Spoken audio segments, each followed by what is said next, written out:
Né de nouveau, jour 3. Sous-thème, vous avez la nature et la vie de Dieu. En naissant de nouveau, Dieu vous donne le pouvoir de devenir son enfant. Ce que nous pouvons lire dans notre verset d'ouverture. La nature de Dieu a été mise dans votre esprit humain. Vous avez maintenant une nouvelle vie. La vie de Dieu que Jésus-Christ met à la disposition de quiconque croit en lui. Quel privilège! Vous êtes donc participant de la nature de Dieu. Dieu est maintenant votre Père. Comment? La nature se reproduit par la naissance.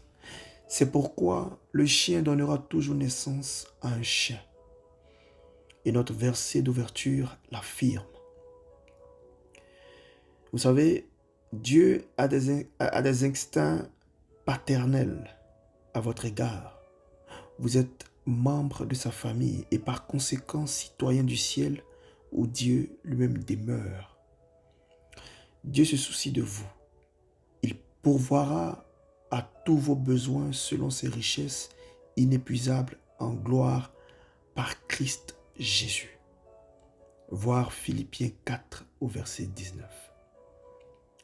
Dieu a un bon plan pour votre vie, lequel commence à partir du moment où vous naissez de nouveau.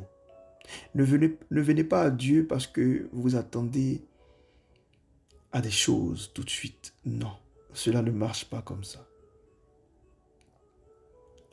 Philippiens 4, 19 nous dit qu'il pourvoira à tous nos besoins selon ses richesses inépuisables en gloire par Jésus-Christ.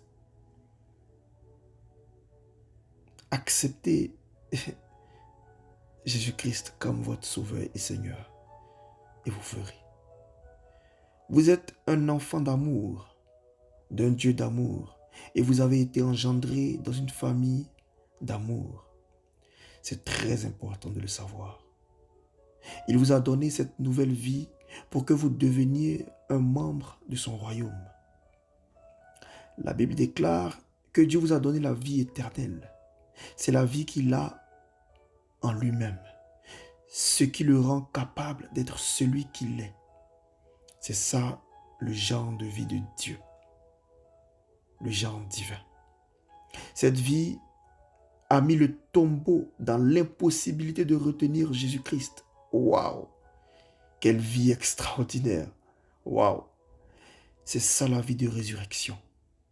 Et cette vie est maintenant en vous. Et voici ce témoignage. C'est que Dieu nous a donné la vie éternelle. Et cette vie est dans son Fils. Celui qui a le Fils a la vie.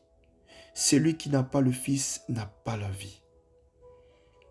Il a dit, je vous écris ces choses afin que vous sachiez que vous avez la vie éternelle, vous qui croyez au nom du Fils de Dieu. 1 Jean 5, versets 11 à 13. C'est seulement celui qui a le Fils qui a cette vie. Parce que cette vie se trouve dans le Fils de Dieu. En le recevant, vous recevez la vie. Cette vie ne permet à aucune situation de triompher de vous. Elle vous met toujours au-dessus de tout et de toutes choses. Nous verrons cela dans nos prochains partages.